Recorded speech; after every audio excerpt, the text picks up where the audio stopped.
Happy Sunday, everyone. I hope you're staying safe and I hope you're enjoying this lovely Memorial Day weekend, although it's a little hot here, hence why I'm wearing my good old Alaska t-shirt. It makes me think it's cooler outside.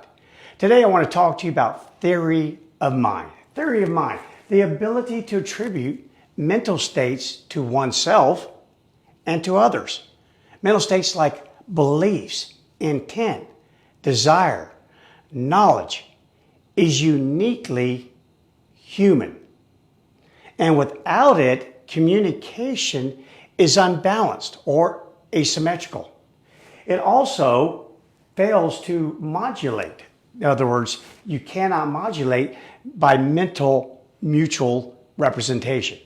So it's kind of like information that is, or communication that is void of information. But that is unique to animals. So I went ahead and wrote dog up here. So this is human, this is dog. Back to human, example. Your wife walks into the room, you're a guy like me, married man. Your wife walks into the room. She's put on this new outfit, new shoes, all dolled up, and asks you, how do I look?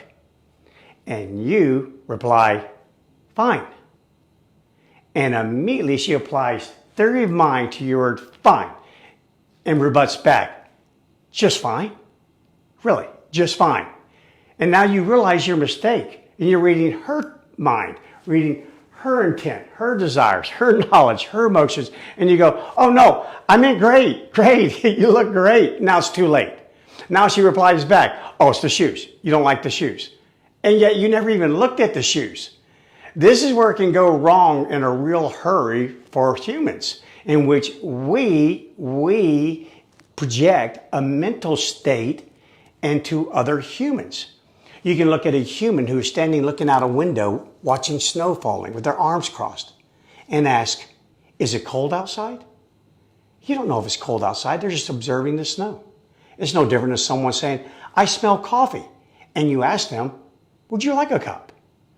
Welcome to theory of mind. It's what makes our communication among humans full of color, full of spice, full of variety in emotions. But yet it does come with a consequence when we apply it to animals who do not have theory of mind, whose communication is nothing more than dog A, not knowing the mental state of dog B, sends a signal. It's unbalanced. I don't know your mental state. I don't know your beliefs, your intent, your desires, your knowledge at this moment. I'm sending you a signal for one purpose, to influence your behavior, not to start a two-way communication back and forth like the husband and the wife. It's unbalanced, it's asymmetric, and it gets the job done void of theory of mind. Again, it is not modulated by mutual mental representation. So there's no guesswork involved. It's either like a red light or it's a green light. There's no guesswork involved. It's either there to influence your behavior to stop your automobile or to proceed through the intersection.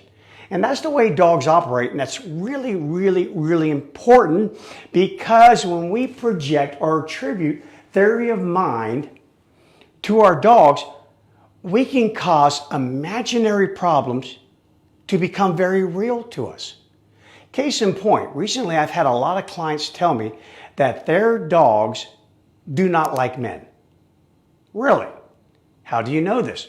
Well, my dog growled at the AC repairman, growled at a man who came to our house, growled at a man along the way on a walk. But do dogs really know gender? Can they tell that? Or is it maybe their shape? Maybe it's the way they looked at them. You know, at the end of the day, when scientists continue to study theory of mind, which has been a hot topic for about the last 2 decades, they're now starting to wonder, does it really exist the way we think it does, or is it a sum of many parts? Many parts. So our dogs, when we say don't like men, we set ourselves up. And we set up some women who supposedly the animal misinterprets as a man to possibly be bitten by our dogs, because we think everything is fine as long as my dog is around a woman. So that's one example. Another one is when we say, he's mad at me because I brushed him this morning. So you're looking at your dog and it's just kind of giving this look. And that's what you think. You don't see a smile. You're kind of down. You're kind of worried because when you brushed your dog this morning, it really didn't like being brushed. And now you see this look coming from your dog and you think, oh, he's mad at me. So I'm not going to be the one to brush him anymore. You can go brush him because I don't want him being mad at me. When really, if you saw one of these bubbles pop out of your dog's head, it's probably just going, it's hot out here. Or, when are we going to eat? Or, you're right, I don't like your shoes. No, I'm just teasing. Okay, so there's so many of those. There's another one. One of the ones I hear the most is, he knows better when it comes to a command and the response to a command. He knows better. Really? Does he know better? So what is the dog trying to do? The dog has a different intent. Picked up your intent. Your intent was to call me. And I picked that up. Your desires for me to come into that house. I got all that stuff. I picked up your knowledge. No, it's a signal. And when the animal doesn't respond to the signal, it does so because either A, it does not interpret the signal, or B, it does interpret it, but remember, I'm the receiver. So I have the power to respond to your signal or not. So therefore, if I don't, then I've assigned a benefit to not responding to your signal. Void of all of this. Remember, information is neither transmitted nor received. I don't have all of this. So many times when you read business books or you listen to webinars given by these great business leaders, a common theme in many of the things they tell you is when you make that deal, make it void of emotions. Make it void of desires outside to achieve a more profitable state. Because when we allow ourselves to start thinking with our hearts, minus our brains like a dog, then things become unbalanced for us. We start making really poor decisions. So all that being said, it's fun again to anthropomorphize, meaning we give our dogs our human qualities. What else are we going to give them? We're humans. And part of humans is we have theory of mind. So it's really difficult to pull that out of us and set it to the side whenever we deal with our dogs. So that being said, just really try to do that very thing. Try not to put theory of mind into your animal. If it's looking at you, it's never mad. It's regarding you for something else, looking for a possible signal from you that will mean the next event. What event is coming now? What must I respond to or not respond to? Dogs are never going to be mad. Dogs are never, he knows better. Dogs don't do anything out of spite. Again, they have no theory of mind. That is uniquely human. So instead, when your dog doesn't respond to you properly, doesn't respond to you instantly or the way in which you would like it to respond to you, do something about it. Take a step back and go, okay, remember what Bryan said? Either A, my dog cannot interpret the signal I'm giving. So what mistake have I made? Did I go too fast? Or is it under the conditions in which I'm giving it? Maybe he understands it at home. He just doesn't understand it out here with all these dogs and all these people. Take a step back. Pause for a moment. Pause.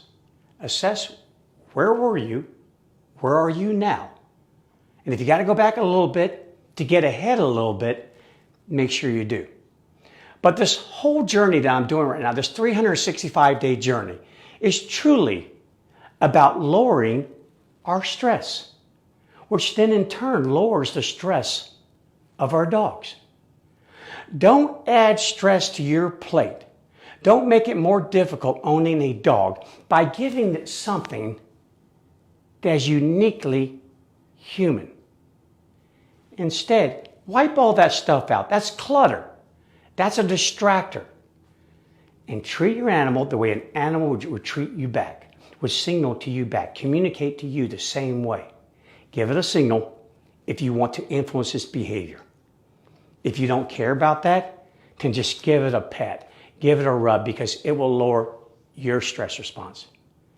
So guys, theory of mind, one more time, uniquely human. It's not in your dogs. Don't add something that you don't need to. If it ain't broke, remember the old rule, don't go trying to fix it. So get that out of there.